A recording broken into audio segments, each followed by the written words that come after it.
I am sorry. Sorry for what was done to you. Sorry that so many people with power failed you. Sorry for having believed Mandelson's lies and appointed him. This is my video update on this Thursday afternoon, February the 5th, coming to you from Larnaca, Cyprus. Let's talk about some news, and let's start things off with the end of the New START treaty. It has officially expired, and we are in a very dangerous place. The world is in a very dangerous place.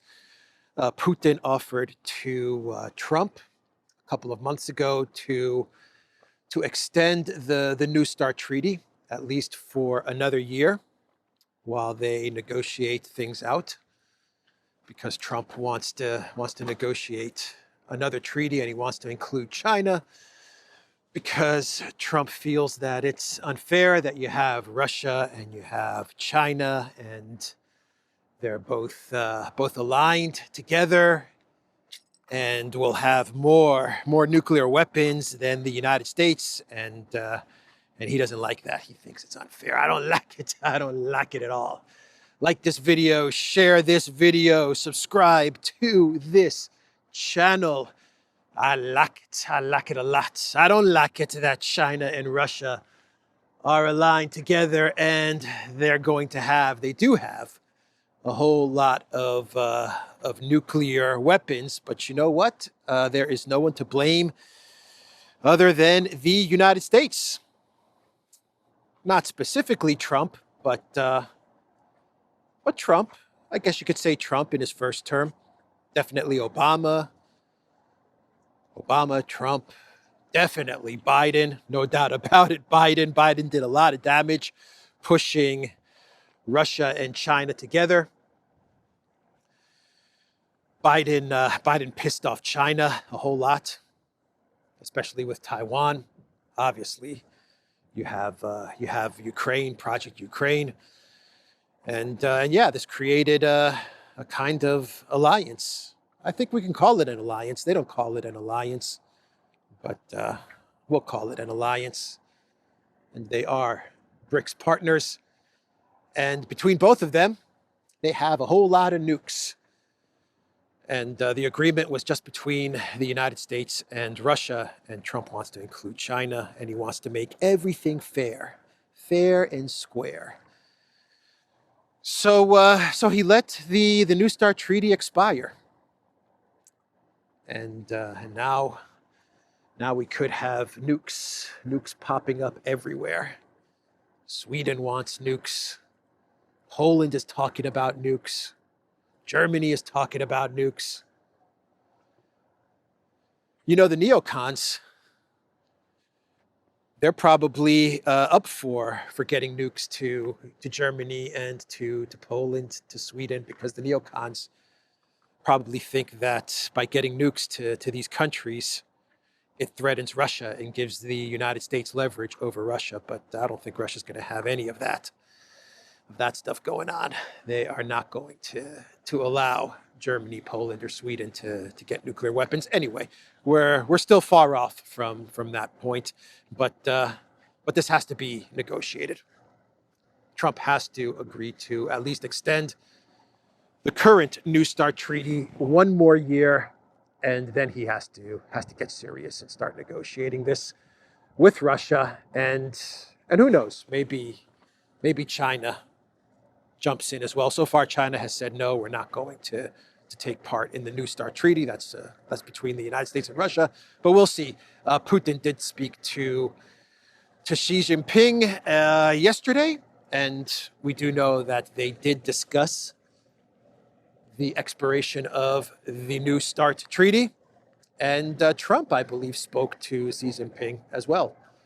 So maybe something is happening there. But I expect the Trump administration to come to their senses and to realize how dangerous things can become without any kind of nuclear treaties in place. And I hope that they extend the current New START and begin negotiating on a new nuclear treaty. Medvedev posted on X, "That's it. For the first time since 1972, Russia, the former USSR, and the US have no treaty limiting strategic nuclear forces. SALT 1, SALT 2, START 1, START 2, SORT, New START, all in the past." And there's an image from Game of Thrones, I believe, where it says winter is coming. Not a very encouraging message from Medvedev, but he is making a point. And I think that the Trump administration should take his point into serious consideration and action so that we don't have some sort of a nuclear winter, because that's the risk we run if all of these treaties, especially the New START, if this treaty is just allowed to go away.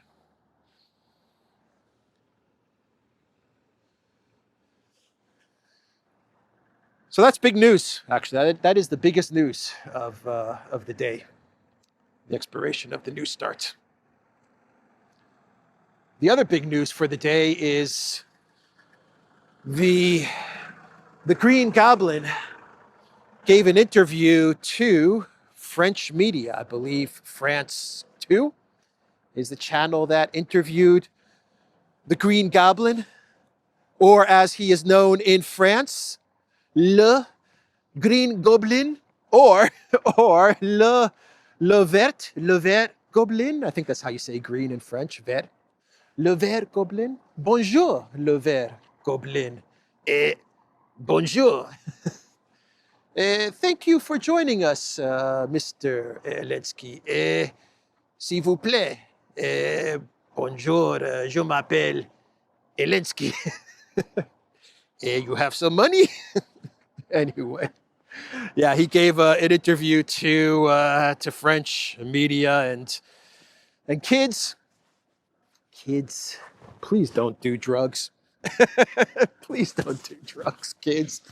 What a bizarre freaking interview from Le Green Goblin. What a bizarre freaking interview. First of all, Zelensky looked awful. He looked like he hasn't slept for 3 months. He looked absolutely broken. I'm telling you. He looked like he has been partying for the past week.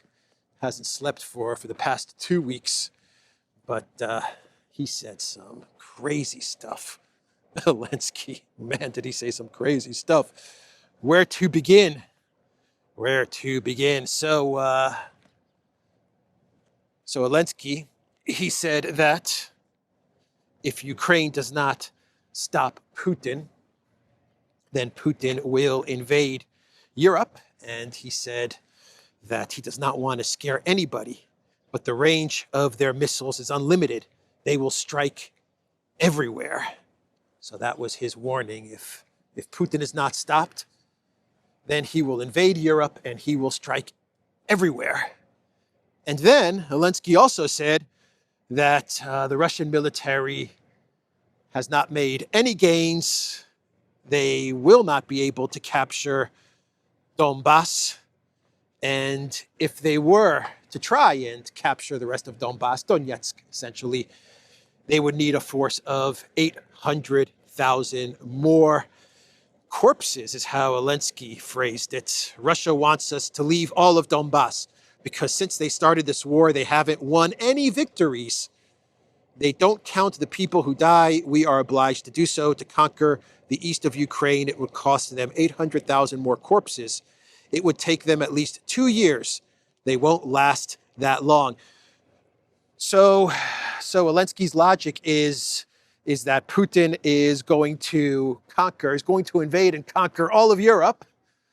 That's on the one side. But on the flip side, Russia has not won any victories in the conflict. Not one victory. They haven't been able to win any victory. And if they were to even try and get a victory in Donbass, they would need another 800,000 soldiers. So which one is it? Is Russia going to take over all of Europe? Or has Russia not been able to win a single victory through the entirety of the special military operation? Which one is it? Unfortunately, the French journalist provided zero pushback on Zelensky with everything he was saying, with all the nonsense he was spitting out. And it just got worse, or it got more entertaining, the stuff that Zelensky was saying. He told the journalist, well, the journalist asked him, this war, Zelensky, are you afraid of losing it? Zelensky said, of course, losing this war means losing the independence of our country. If we lose our independence and become part of Russia, it would be an absolutely monstrous loss. I'm sure that it won't happen, he said. They lost their independence. Ukraine lost its sovereignty in 2014 with the Maidan coup, when the legitimately elected government, the internationally recognized legitimately elected government, was overthrown by Kukis Nuland and John McCain, and the Europeans as well. Sikorsky was also there. But anyway, that is what he said about that. And then he threw out the casualty numbers for Russia, which has everyone talking, everyone scratching their heads, saying, what was this guy taking? What substances has Zelensky been taking? Because he claimed that Ukraine's losses through the entirety of the conflict are 55,000. Those are the losses for the entirety of the conflict. And he also said that, a week or two ago, he said that Russia's losses in 1 month were what, 40,000 or 35,000? And he is now saying that through the entirety of the conflict, the casualties are 55,000. That was his claim, his statement to French media. Zero pushback, by the way. Here is a post from AMK Mapping, which is pro-Ukraine, pro-Zelensky, pro-Ukraine. I don't know if they're pro-Zelensky, to be quite honest. They do a very good job, AMK Mapping. But they're pro-Ukraine, no doubt about it. And they weren't buying this 55,000 number. I don't think anyone is buying this 55,000 number. Anyway, the post on X is, Zelensky claims that 55,000 Ukrainian soldiers have been killed so far in the war. A year ago, Zelensky claimed 46,000 Ukrainian soldiers had been killed. According to his logic, just 9,000 Ukrainian soldiers have died since, at a rate of 750 per month. In January 2026, Ukraine claimed that 35,000 Russian soldiers were killed in a month, which would give us a hypothetical claimed death ratio of 47-1 in favor of Ukraine. And then we have 14 months of fallen soldiers exchanged between Russia and Ukraine. Documented fact, the numbers of the exchanged soldiers. 14 months of exchanged soldiers. And the ratio across all those 14 months has held steady at about 1,000 Ukrainian soldiers to about 25 to 30 Russian soldiers every single month over the past 14 months. That ratio has held steady. 1,000 Ukrainian fallen soldiers to about 30, give or take, Russian soldiers. But Zelensky is now claiming that the ratio is 47-1 in favor of Ukraine. If that was the ratio, then why the panic? Why the panic from the collective West? Why the panic from the Trump White House? Why the panic from Zelensky? Why the panic from the Europeans? They're winning this war big time. I mean, big time. They're winning this war. Ridiculous stuff from the Green Goblin. Anyway, he also said that there is only one. That looks like Ryanair. There is only one man that Putin fears, or there's one leader that Putin fears, according to Le Green Goblin. And that leader is US President Trump. He is the man that Putin fears. And Zelensky says it's a fact. He knows for a fact that Putin fears Trump. And then he also told French media that Putin does not fear the Europeans at all. Yeah, so he mocked the Europeans, made fun of the Europeans while trying to kiss up to Daddy Trump. And of course, he wants more weapons and money and all kinds of things from Trump. Zelensky said Putin is currently only afraid of Trump. That's a fact. If President Trump knows that Putin is afraid of him, then he doesn't have to accept all the conditions set by the Russian president. It's Putin who is afraid of Trump, not the other way around. And thank God, President Trump knows he has leverage through the economy, through sanctions, through weapons. And then the journalist asked, does that mean he is not at all afraid of Europeans? And Zelensky said, yes, he is not afraid of Europeans. They are our partners. They have helped us enormously, but Putin is not afraid of them, unfortunately. He's not afraid of the Europeans, unfortunately. He's afraid of Trump now. Give me money and weapons, United States of America. Oh my God, what a crazy interview from Le Green Goblin. Anyway, Zaharova, she said that any NATO forces, she was speaking to the media, and any NATO forces that enter Ukraine, this is in response to Rutte's speech in Kiev, where he said that NATO forces will enter Ukraine the minute there is a deal by sea, by land, by air. And Zaharova replied to NATO CEO Pinocchio Tutti Frutti Rutte. She said that any NATO forces entering Ukraine will be treated as enemy combatants and they will be annihilated. So there will be no NATO forces in Ukraine ever, ever, ever, ever, ever. Zaharova also said that, speaking about Epstein, she said that the Epstein files expose how Western elites treat children. She also threw that out there as well. This should be my clown world, actually, this next news topic. But I have a different clown world, but this one should be my clown world because we are getting reports which claim that, well, not claim, we're getting statements from leaders of Baltic nations, I believe Estonia and Latvia, yes, Estonia and Latvia, they are now saying that it is time to talk to Russia. The time is now to open up dialogue with Russia, according to Latvia and Estonia. I had to read this article 3 or 4 times in order to believe it, but it is indeed true. These were statements made by the, I want to say the president or the deputy or vice prime minister on the sidelines of some conference or something. And sure enough, they did say it is time to speak with Russia. Basically, their point is that why should Trump be the only one that opens up negotiations with Russia? The Europeans should open up some sort of dialogue with Russia, appoint some sort of an envoy to go to Moscow so that we can have a seat at the table and look after the best interests of Ukraine. Amazing. The Baltic states are now talking about dialogue with Russia. The Latvian Prime Minister, Evika Salina, and the Estonian President, Larnaca.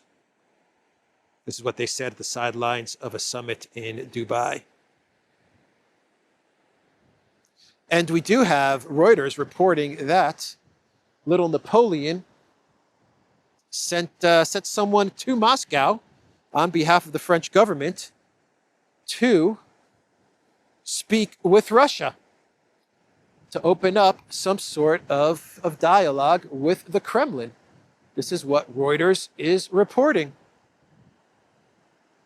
The man that they sent to Moscow was Emmanuel Bon, the diplomatic advisor to the French president, visited Moscow, Reuters reports, citing a source. The purpose of the visit was to establish a dialogue. The source did not provide any details.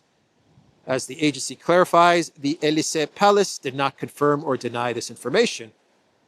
They're not denying it, which means that it has happened.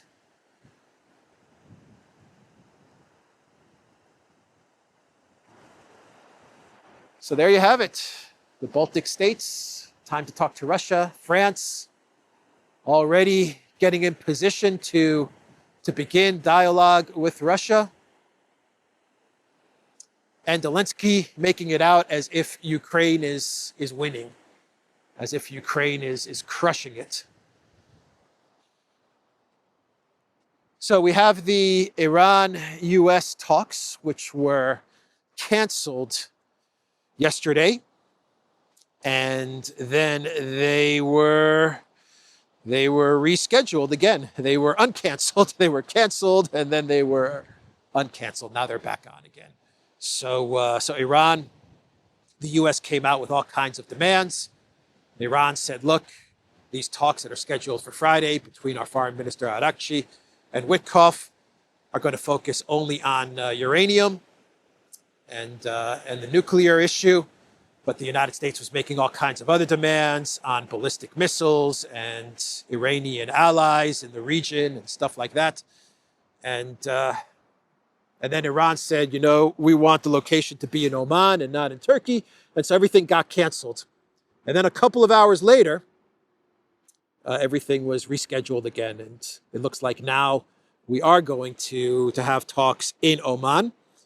And it does look like the talks will focus only on the uranium enrichment and the nuclear issue. For a brief moment yesterday, for a couple of hours, everyone was thinking, that's it. We are going to war. The United States and Iran are going to war.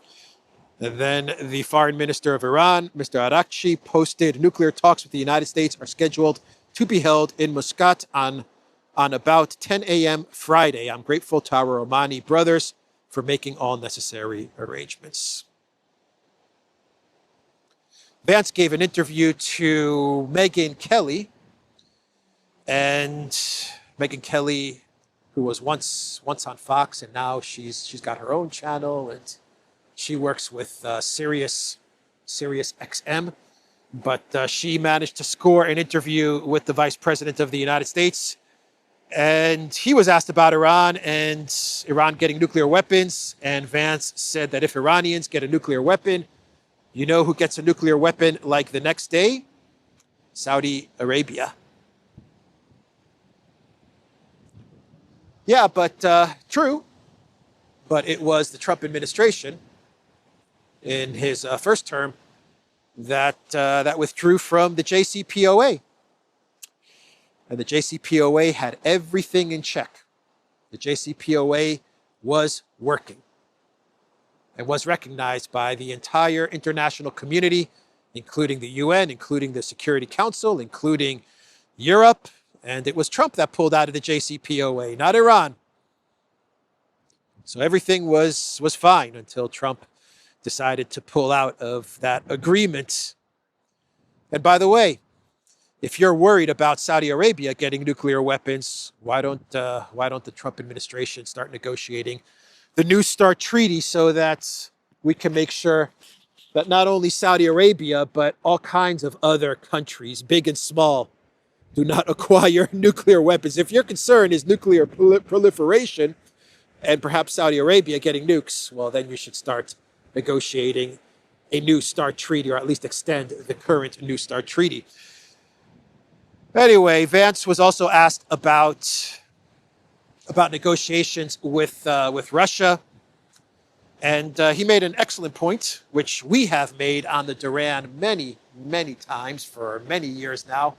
which is that even though the United States may not be in agreement with Russia on Ukraine, and they may have disagreements, they may be fighting a proxy war in Ukraine, and they may have disagreements in other areas. They also have areas where they can work together, where their interests overlap, and that is why the United States and Russia should be speaking to one another and should be engaging in negotiations and talks. It's much bigger than just Ukraine, the relationship between the United States and Russia. And that's a point that we have made on the Duran many, many times. And Vance repeated that point. He said that meanwhile, we may disagree with Russia on a lot, but we may agree on some things, Vance told Megyn Kelly. And so when people say, well, you can't work with Putin on anything because you disagree with Ukraine invasion, well, the president said very clearly, Putin should not have invaded Ukraine. We're going to try to work and bring that to an end, but there might be some areas of cooperation too. So that was Vance speaking to Megyn Kelly, and Bill and Hillary Clinton will be speaking to Congress, to the House Oversight Committee or Judiciary Committee. I don't know what committee they're going to be speaking to, but it's all about Epstein and what was going on with Epstein and what was going on the Epstein Island. Bill Clinton might know a thing or two about that. And at first they said, the Clintons said, no way are we going to be speaking to Congress, testifying to Congress. No freaking way. We're above the law. We are above the law. And they are. They are above the law, the Clintons, no doubt about it. Or at least they have been above the law for many, many decades. They will remain to be above the law. I would be shocked if they end up being at the level of the law like all of us are. But anyway, they have decided to now testify to Congress. So they have had a U-turn when it comes to the Epstein probe. And finally, we have the news from the DOJ that Ryan Ruth, the very pro-Ukrainian guy who tried to assassinate President Trump, he has been sentenced to life in prison. Very, very pro-Ukrainian Ryan Ruth. I believe he even traveled to Ukraine, to Kiev, and he tried to assassinate Trump, or at least he was planning to assassinate Trump, I believe, on one of his golf courses. And he has now been sentenced to life in prison. Let's do a clown world and we can wrap today's video up. And Trump was being interviewed by NBC News, and he was asked about the operation to kidnap Maduro. And he was asked about the super weapon that was used, the Discombobulator. And I'll play the video for everybody of Trump explaining the Discombobulator. What exactly is the Discombobulator? And who came up with the name, the Discombobulator? Trump claims that he came up with the name Discombobulator, and he's very proud of the fact that he came up with the name Discombobulator. So I'll play the video of that interview with NBC News. And I will leave you for today as the sun goes down here in beautiful Larnaca. People are chilling out, walking on the beach. Some people back there are working out, doing pull-ups. And I'm going to go grab a coffee in that direction and get this video up. TheDuran.locals.com. We're on X, we're on Rumble, we're on Telegram. We're on Substack as well, so check us out on Substack. Link is in the description box down below. And go to the Duran shop, pick up some merch. 26% off all merch in the Duran shop. There is a link to the Duran shop in the description box down below. Take care.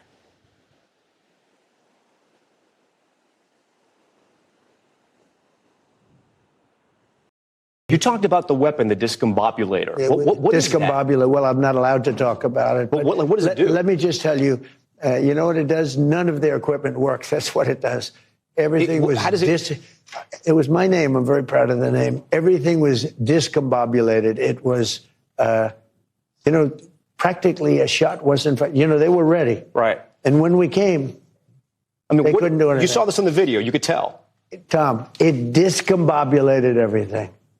Nothing worked, even including humans. Well, let's put it this way. Out. We lost no equipment in a very strong, and they're good fighters, great fighters. In a very bad environment, it was a military base, the biggest in South America. Because the house was in a base in in a very, very tough environment, we lost no men and we lost no equipment. The discombobulator just knocked everything. Well, it did something.